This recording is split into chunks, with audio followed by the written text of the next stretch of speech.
My surreal room. Today we are still working with surrealism, and this is going to be probably a two-part thing because we're actually looking at making your surreal room. My surreal room is this topic. We're looking at how surrealists such as and we've already looked at some of the artists as Magritte and Salvador Dali, tanning, which is Dorothea Tanning, and we dealt with scale, and this is the techniques. There's 8 techniques that these artists actually use.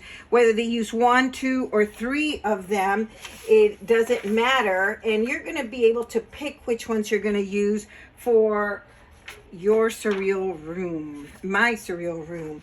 And so we've already covered scale, juxtapose. We did transparency, remember, where it's transparent or you can see it's see something else, which is dislocation. What's transparent is that it's not usually transparent, but it is now, and you can see something else with dislocation. So we've been looking at scale, and this time around we're going to be still continue with dislocation. Means that is it there? Why is that there? It should not be there.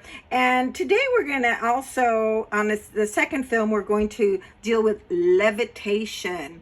And this one was a really quick one and a really cute activity. And you all knew that it's when it's floating in the air. That's right. So let's go ahead and start. When we're talking about a room, you got to understand several things about the surrealists is that it came about a little bit right before this total abstraction of what Pablo Picasso is doing. And so they're still dealing with things looking in the real world, and they deal with things that seem out of place.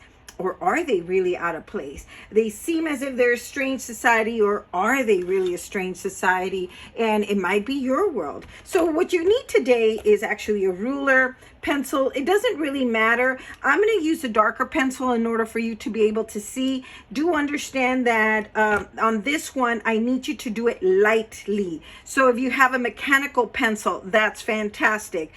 These are the pencils that I like from HEB. If you're going to use regular pencils to get them really dark, this is the pencils we actually use. Some of you all have them. And of course a ruler. So let's go ahead and start with, and you're going to create the room from here, and we're not going to be precise. We're just going to, at least let's get this job done. And what I asked you to do, what's written, it says 2 to 3 inches in the middle. And so I'm going to just go, this is a little bit larger of a paper than a regular sheet of paper. So I'm going to do a rectangle. You could make it into a square or a rectangle. I'm going to go kind of 4 by 3 inches. And this one's actually 2.5 inches. And did I get this kind of right? Looks like it's a little bit off. But this is going to get covered. I want this light because the chances are very high you are going to actually cover this up, because if we see the image that we're going to be looking at, it's that apple, that big apple in a room, and so it might get covered up. Then I had said that these are vertex right here, any 2 angles that meet together and actually go to a different direction. And I'm going to take it to the corner. If you make it, if you take it outside, that's okay. So I'm going to do these 2 right outside. That's okay. And then these, I'm going to follow my corner of the paper. This is perforated, so I can actually move it. And so I'm just going to go across and create that. So kind of looks like either popping out or popping in. And it's basically, we're going to be walking into a room. And we talked about that this is where we're going to deal with scale. And we're going to make something large, but not until the end. And we're going to deal with dislocation, something that we don't expect to be in the room and is in the room. And then levitation, something that's floating. So right now, what we're going to do is take care of certain things also that we've been wanting to learn and how to do. And that is that we're going to have some elements. So it's going to be the shapes of doors. And actually, I'm looking for my marker. And so what we want is the principle of design. And we're looking at how design and principle, this is a rule of order. Design means order, okay? Organize, okay? And we're going to be looking at repetition,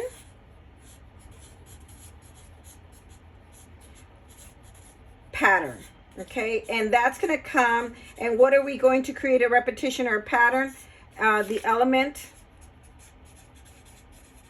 of shapes, okay? So that we're going to try and figure out how to do this. What are we going to repeat, and what shape are we going to repeat here? We've started here, and so let's get a view again. Once again, we have the left wall, right wall, the floor, and the ceiling here. And what we're going to do is I'm going to probably take you through two series. One, either add windows and doors, because we could.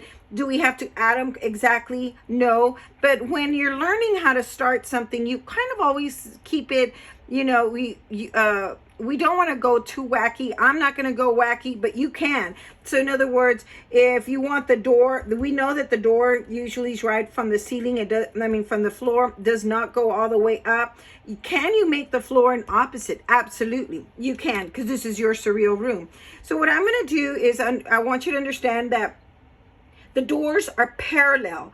They're parallel to this paper because they're parallel to you as you walk in. So that's a really big word, parallel, and we're going to repeat it a lot. So I'm going to do doors on the right hand side, and I know my door doesn't go all the way to the ceiling, so I'm going to bring it down here, and I'm going to create that. And you're going to say, well, that doesn't really look like a door. Well, you're right, it doesn't, but we're going to make it look like a door. So what I'm going to do is I'm going to put what I call my peripheral perspective, point of view here, and I call this my best friend, my BFF, my best friend forever is right here, because that my best friend is going to always help me and never lie to me. So what I'm going to do is I'm going to take the end of this segmented line, just very lightly. I'm going to take it, try not to draw it on this, and that's because if not, you still have to remove it. So that still doesn't look like a door, but it looks like it's going at an angle. Do you see that? So what I'm going to do is I'm going to then create another parallel line, but I'm going to use that line I just did from this segmented line to my vanishing point. That's what it really is. It's a vanishing VP, very important, VP point right there. And I'm going to just draw a parallel line here to here. Do you see that? Now, do you see how that looks like a door? Since we're dealing with repetition, I'm going to repeat my door, and I'm going to create 3 doors. And we're going to do windows on this side. So I'm going to give it a space, and I'm going to create another one, keeping it parallel. And you might be tempted. A lot of my students get so tempted, and they want to do this, and they just say, well, man, but the door looks like that. And yeah, but it's not going to be quite the same as something that looks like it's vanishing points. So I'm going to take another parallel line. I'm going to draw this one, and I'm going to then make it a little thinner, because remember, when it's closer to you, it's bigger. When it's further, it's smaller, so smaller in number. And so I'm going to draw this. So do you see this? So I'm going to give you I'm going to just help you be able to look at it. So do you see how that looks like? Oh yeah, that looks like a door. I'm going to do a third one, door number A, B, or C. I might even get a chance to do even 4 doors. And I'm going to just come in and erase this middle point. I'm not going to erase the door. Do you see that? And I'm going to go ahead and take another one. And this one's going to be really thin. And you're going to go, I don't think so. Trust me. Trust parallel lines and trust your vanishing point. I'm going to follow it here. See that? And no, look at that. That is like so cool. Now, we can do 2 choices with these doors that look like they're vanishing. We could even add some more doors, a room with a bunch of doors. How crazy. And I could even add doors. Okay, that is crazy. Could do that. But this is going to teach you a little bit of a lot of things. Now, Can you do the door closing? Absolutely. So if I do the door closing, then I draw an oval here. See that for the doorknob? And then I'm going to draw right in the middle, right here. I'm going to do this lightly. And this is where I will draw the doorknob. How crazy is that? Do you see that? But I'm going to show you something else on this same one. So I could do my door this way. I'm going to erase this because I'm going to actually show you how to make it look like there's another room in here. Actually, I'm just going to keep it this way. This is going to be the simple one, okay? So here's my doorknob. I'm so sorry about getting distracted. I just don't want to make this video long. And I'm going to do, and my circles are going to get smaller and smaller.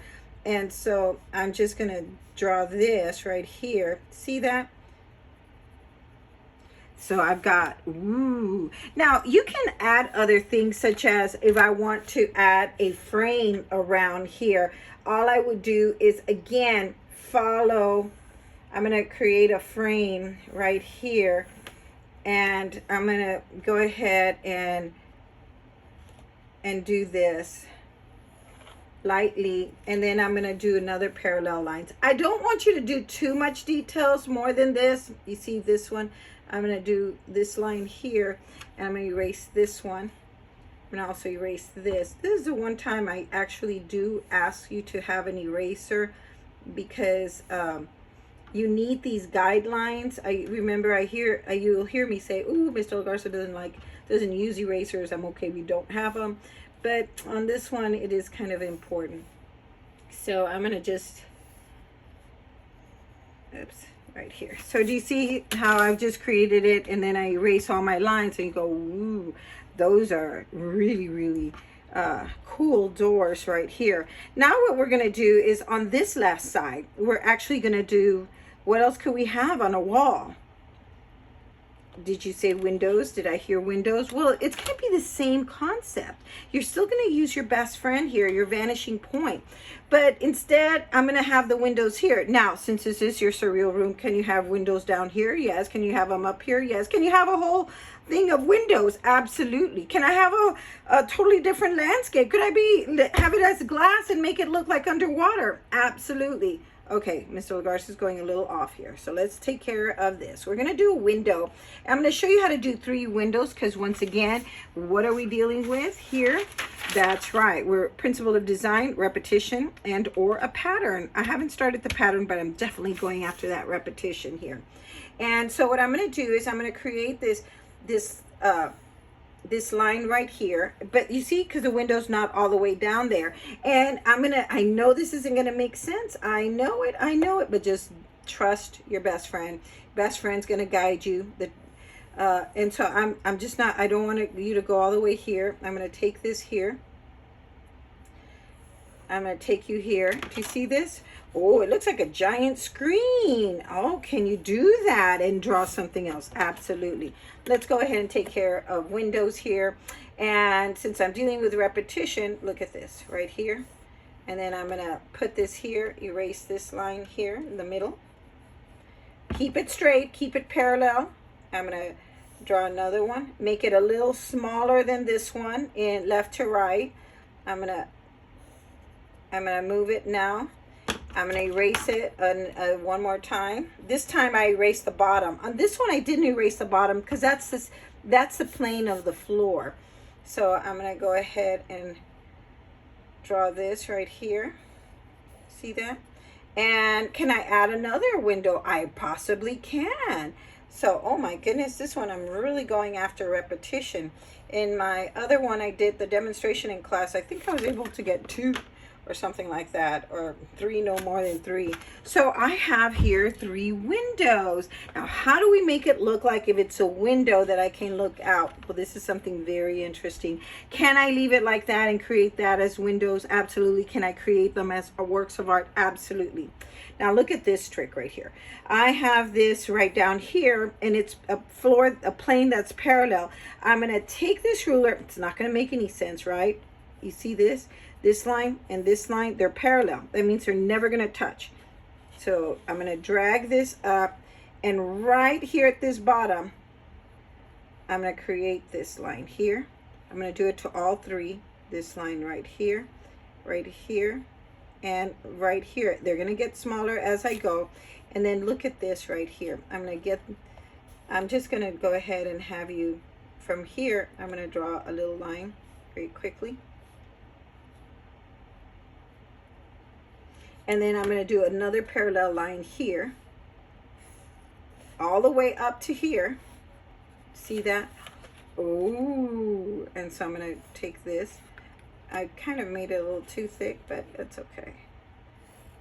And I'm going to make it thinner. I didn't make it thinner. So, and then I can actually add value to it if I want. Don't get too much into detail, but I just wanted you to see how then that looks like. I'm just going to give a little value for you to kind of see what I'm doing. Try not to get too much detail on this at this point. We're going to keep it very simple. All I'm doing is trying for you to be able to see it, that it's the window looking out, and these are doors that are closed. Can you do them open? Yes, ask me, and I will give you, I'll give you a demonstration on that. Now, let's look at creating a pattern possibly on the floor. And so what you're going to do is you're going to draw little, you're going to actually put in, I've got here 1 inch right here all across, and all I'm doing is kind of adding here I can't see this, so I'm gonna just have to move it here a little bit. I'm just drawing some slight little short little lines, and I'm just kind of laying them out there to see it. Do you see that? And then what I'm going to do is take this to my best friend. So I'm going to take this line and take it to my best friend, and I'm going to stop right here. I don't want to go all the way across right here, and I'm going to move this, keep this here, move it from the bottom. It's called a pivot. I'm going to move this right here, and I'm going to move this right here. I'm going to pivot right here. That's a basketball term right here. And then I'm going to do this right here. I'm going to pivot here. I'm going to pivot over here. And I'm always going to take it to my best friend. My best friend is always going to defend me and help me and guide me. That's right. So it's very important to pick good friends right here.